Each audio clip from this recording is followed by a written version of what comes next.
ओम श्री परमात्मने नमः। श्री शिव महापुराण रुद्र संहिता खंड 5 अध्याय 36 से लेकर 40 तक। देवताओं और दानवों का युद्ध, शंखचूर्ण के साथ वीरभद्र का संग्राम, पुनः उसके साथ भद्रकाली का भयंकर युद्ध करना और आकाशवाणी सुनकर निवृत्त होना। शिवजी का शंखचूर्ण के साथ युद्ध और आकाशवाणी सुनकर युद्ध से निवृत्त हो विष्णु को प्रेरित करना। विष्णु द्वारा शंखचूर्ण के कवच और तुलसी के शील का अपहरण, फिर रुद्र के हाथों त्रिशूल द्वारा शंखचूर्ण का वध और शंख की उत्पत्ति का कथन। सनत कुमार जी कहते हैं, महर्षि, जब उस दूत ने शंखचूर्ण के पास जाकर विस्तार पूर्वक शिवजी का वचन कह सुनाया तथा तत्वतः उनके यथार्थ निश्चय को भी प्रकट किया, तब उसे सुनकर प्रतापी दानव राजा राज शंखचूर्ण ने भी परम प्रसन्नता पूर्वक युद्ध को ही अंगीकार किया। फिर तो वह तुरंत ही मंत्रियों सहित रथ पर जा बैठा और उसने अपनी सेना को शंकर के साथ युद्ध करने के लिए आदेश दिया। इधर अखिलेश्वर शिवजी ने भी तत्काल ही अपनी सेना को तथा देवों को आगे बढ़ने की आज्ञा दी और स्वयं भी लीलावश युद्ध के लिए सन्नद्ध हो गए। फिर तो शीघ्र ही युद्ध आरंभ हो गया। उस समय नाना प्रकार के रणवाद्य बजने लगे। वीरों के शब्द और कोलाहल चारों ओर गूंज उठे। मुने, इस प्रकार देवताओं और दानवों का परस्पर युद्ध होने लगा। उस समय वे दोनों सेनाएं धर्मपूर्वक जूझने लगी। स्वयं महेंद्र वृषपर्वा के साथ लड़ने लगे और विप्रचित्त के साथ सूर्य का धर्म युद्ध होने लगा। विष्णु धम्ब के साथ भीषण संग्राम करने लगे। कालासुर से काल, गोकर्ण से अग्नि, कालिकेय से कुबेर, मय से विश्वकर्मा, भयंकर से मृत्यु और संहार से यम, कालांबिक से वरुण और चंचल से वायु, घटपृष्ठ से बुध और रक्ताक्ष से शनैश्चर, रत्नसार से जयंत और वर्चा गणों से वसुगण, दोनों दीप्तिमानों से दोनों अश्विनी कुमार, धूम्र से नलकूबर, धुरंधर से धर्म और गणकाक्ष से मंगल, शोभाकर से वैश्वानर, पिपिट से मनमथ, गोका मुख, चूर्ण, खडग, धूम्र, संहल, प्रतापी, विश्व और पलाश नामक असुरों से 12 आदित्य धर्म पूर्वक लोहा लेने लगे। इस प्रकार शिव की सहायता के लिए आए हुए अमरों का असुरों के साथ युद्ध होने लगा। 11 महारुद्र महान बल पराक्रम से संपन्न 11 भयंकर असुर वीरों से भिड़ गए। उग्र और चंड आदि के साथ महामणि, राहु के साथ चंद्रमा और शुक्राचार्य के साथ बृहस्पति धर्म युद्ध करने लगे। इस प्रकार उस महायुद्ध में नंदीश्वर आदि सभी शिवगण श्रेष्ठ दानवों के साथ संग्राम करने लगे। विस्तार भय से उनका पृथक वर्णन नहीं किया गया है। मुने, उस समय सारी सेनाएं निरंतर युद्ध में व्यस्त थीं और शंभु काल्यसुत के साथ वट वृक्ष के नीचे विराजमान थे। उधर शंखचूर्ण भी रत्नाभरणों से विभूषित हो करोड़ों दानवों के साथ रमणीय रत्न सिंहासन पर बैठा हुआ था। फिर देवताओं तथा असुरों में चिरकाल तक अत्यंत भयानक युद्ध होता रहा। तदंतर शंखचूर्ण भी आकर उस भीषण संग्राम में जुट गया। इसी बीच महाबली वीरभद्र समर भूमि में बलशाली शंखचूर्ण से जा भिड़े। उस युद्ध में दानवराज जिन जिन अस्त्रों की वर्षा करता था, उनको वीरभद्र खेल ही खेल में अपने बाणों से काट डालते थे। व्यास जी, इसी समय देवी भद्रकाली ने समर भूमि में जाकर बड़ा भयंकर सिंहनाद किया। उनके उस शब्द को सुनकर सभी दानव मूर्छित हो गए। उस समय देवी ने बारंबार अट्टहास किया और मधुपान करके वे रण के मुहाने पर नृत्य करने लगी। उनके साथ ही उग्र द्रंष्ट्रा, उग्र दंडा और कोटवी ने भी मधुपान किया तथा अन्यान्य देवियों ने भी खूब मधु पीकर युद्ध स्थल में नाचना आरंभ किया। उस समय शिव गणों तथा देवों के दलों में महान कोलाहल मच गया। सारा सुर समुदाय बहुत प्रकार से गर्जना करता हुआ हर्ष मग्न हो गया। तदंतर काली ने शंखचूर्ण के ऊपर प्रलयकालीन अग्नि की शिखा के समान उद्दीप्त आग्नेयास्त्र चलाया, परंतु दानवराज ने वैष्णवास्त्र से उसे शीघ्र ही शांत कर दिया। तब देवी भद्रकाली ने उस पर नारायणास्त्र का प्रयोग किया।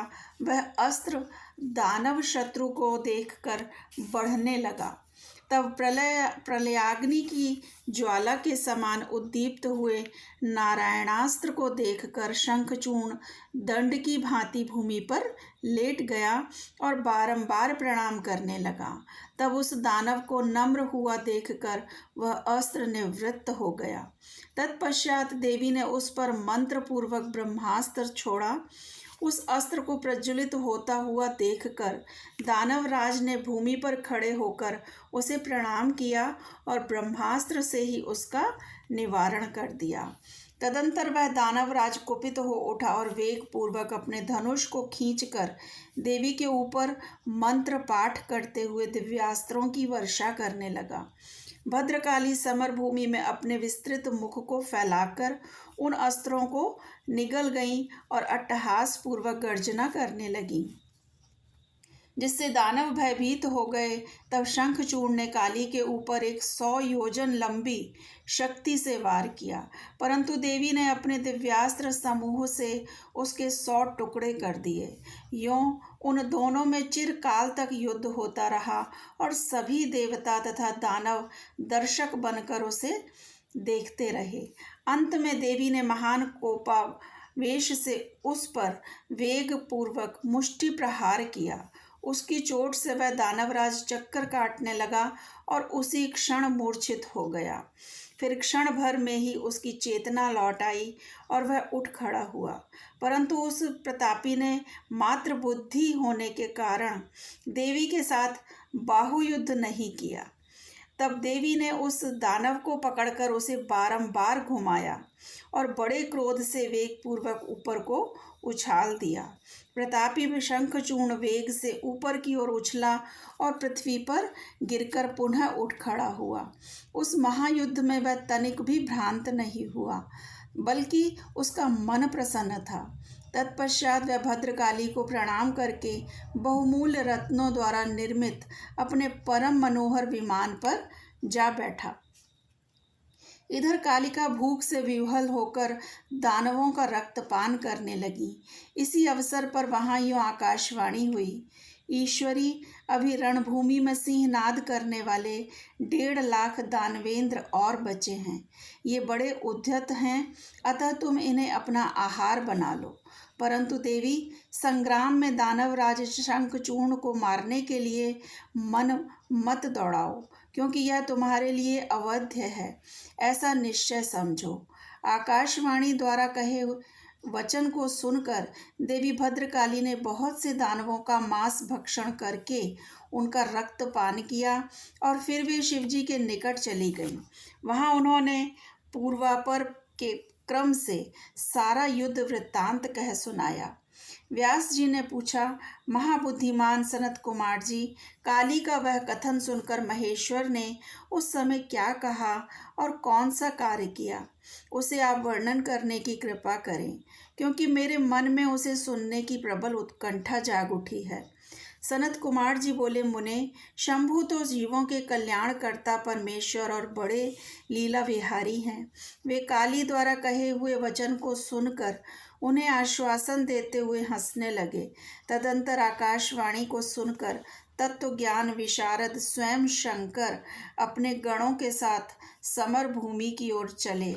उस समय वे महावृषभ नंदीश्वर पर सवार थे और उन्हीं के समान पराक्रमी वीरभद्र भैरव और क्षेत्रपाल आदि उनके साथ थे। रणभूमि में पहुंचकर महेश्वर ने वीर रूप धारण किया। उस समय उन रुद्र की बड़ी शोभा हो रही थी और वे मूर्तिमान काल से दिख रहे थे। जब शंखचूर्ण की दृष्टि शिवजी पर पड़ी तब वह विमान से उतर पड़ा और परम भक्ति के साथ दंड की भांति पृथ्वी पर लौटकर उसने सिर के बल उन्हें प्रणाम किया। इस प्रकार नमस्कार करने के पश्चात वह तुरंत ही अपने विमान पर जा बैठा और कवच धारण करके उसने धनुष बाण उठाया। फिर तो दोनों ओर से बाणों की झड़ी लग गई थी। यूं व्यर्थ ही बाण वर्षा करने वाले शिव और शंखचूर्ण का वह उग्र युद्ध सैकड़ों वर्षों तक चला। अंत में युद्ध स्थल में शंखचूर्ण का वध करने के लिए महाबली महेश्वर ने सहसा अपना त्रिशूल उठाया, जिसका निवारण करना बड़े बड़े तेजस्वियों के लिए भी अशक्य है। तब तत्काल ही उसका निषेध करने के लिए यूं आकाशवाणी हुई, शंकर, मेरी प्रार्थना सुनिए और इस समय इस त्रिशूल को मत चलाइए। ईश, यद्यपि आप क्षण मात्र में पूरे ब्रह्मांड का विनाश करने में सर्वथा समर्थ हैं, फिर भी इस अकेले दानव शंखचूर्ण की तो बात ही क्या है। तथापि आप स्वामी के द्वारा देव मर्यादा का विनाश नहीं होना चाहिए। महादेव, आप उस देव मर्यादा को सुनिए और उसे सत्य एवं सफल बनाइए। वह देव मर्यादा यह है कि जब तक इस शंखचूर्ण के हाथ में श्रीहरि का परम उग्र कवच वर्तमान रहेगा, इसकी पतिव्रता पत्नी तुलसी का सतीत्व अखंडित रहेगा। तब तक इस पर जरा और मृत्यु अपना प्रभाव नहीं डाल सकेंगे। अतः जगदीश्वर शंकर ब्रह्मा के इस वचन को सत्य कीजिए। तब सत्पुरुषों के आश्रय स्वरूप शिवजी ने उस आकाशवाणी को सुनकर तथास्तु कहकर उसे स्वीकार कर लिया और विष्णु को उस कार्य के लिए प्रेरित किया। फिर तो शिवजी की इच्छा से विष्णु वहाँ से चल पड़े। वे तो मायावियों में भी श्रेष्ठ मायावी ठहरे। अतः उन्होंने एक वृद्ध ब्राह्मण का वेश धारण किया और शंखचूर्ण के निकट जाकर उससे यूँ कहा। वृद्ध ब्राह्मण बोले, दानवेंद्र, इस समय मैं याचक होकर तुम्हारे पास आया हूँ, तो मुझे भिक्षा दो। दीनवत्सल, अभी मैं अपने मनोरथ को प्रकट नहीं करूँगा। जब तुम देना स्वीकार कर लोगे तब मैं उसे बताऊंगा और तब तुम उसे पूर्ण करना। ब्राह्मण की बात सुनकर राजेंद्र शंखचूर्ण का मुख और नेत्र प्रसन्नता से खिल उठे। जब उसने ओम कहकर उसे स्वीकार कर लिया तब ब्राह्मण ने छल पूर्वक कहा, मैं तुम्हारा कवच चाहता हूँ। यह सुनकर ऐश्वर्यशाली दानवराज शंखचूर्ण, जो ब्राह्मण भक्त और सत्यवादी था, वह दिव्य कवच जो उसे प्राण के समान था, ब्राह्मण को दे दिया। इस प्रकार श्रीहरि ने माया द्वारा उससे वह कवच ले लिया और फिर शंखचूर्ण का रूप धारण करके वे तुलसी के पास पहुँचे। वहाँ जाकर सबके आत्मा एवं तुलसी के नित्य स्वामी श्रीहरि ने शंखचूर्ण से उसके शील का हरण कर लिया। इसी समय श्री विष्णु भगवान ने शंभु से अपनी सारी बात कह सुनाई। तब शिवजी ने शंखचूर्ण के वध के निमित्त अपना उद्दीप्त त्रिशूल हाथ में उठा लिया। परमात्मा शंकर का वह विजय नामक त्रिशूल अपनी उत्कृष्ट प्रभा बिखेर रहा था। उससे सारी दिशाएं, पृथ्वी और आकाश प्रकाशित हो उठे। वह मध्याह्नकालीन करोड़ों सूर्यों तथा प्रलयाग्नि की शिखा के समान चमकीला था। उसका निवारण करना असंभव था। वह दुर्धर्ष, कभी व्यर्थ न होने वाला और शत्रुओं का संहारक था। वह तेजों का अत्यंत उग्र समूह, संपूर्ण शास्त्रास्त्रों का सहायक, भयंकर और सारे देवताओं तथा असुरों के लिए दुस्सह था।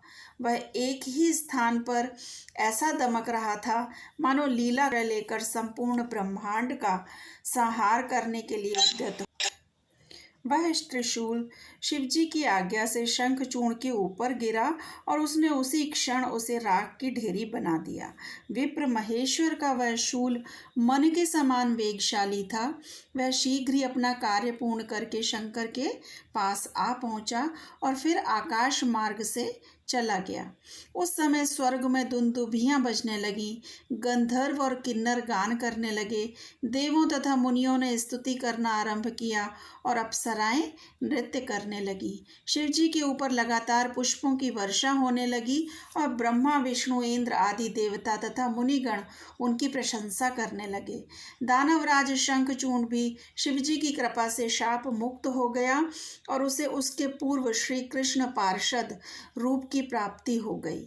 शंखचूर्ण की हड्डियों से शंख जाति का प्रादुर्भाव हुआ।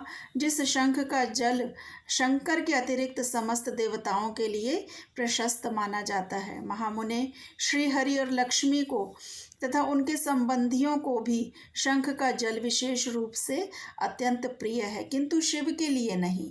इस प्रकार शंखचूर्ण को मारकर शंकर उमा, स्कंद और गणों के साथ प्रसन्नता पूर्वक नंदीश्वर पर सवार होकर शिवलोक को चले गए।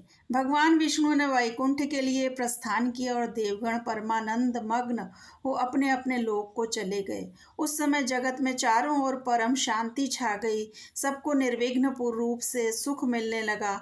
आकाश निर्मल हो गया और सारी पृथ्वी पर उत्तम उत्तम मंगल कार्य होने लगे। मुने, इस प्रकार मैंने तुमसे महेश के जिस चरित्र का वर्णन किया है वह आनंददायक, सर्व दुखहारी, लक्ष्मीप्रद और संपूर्ण कामनाओं को पूर्ण करने वाला है। ओम नमः शिवाय। शिव जी सदा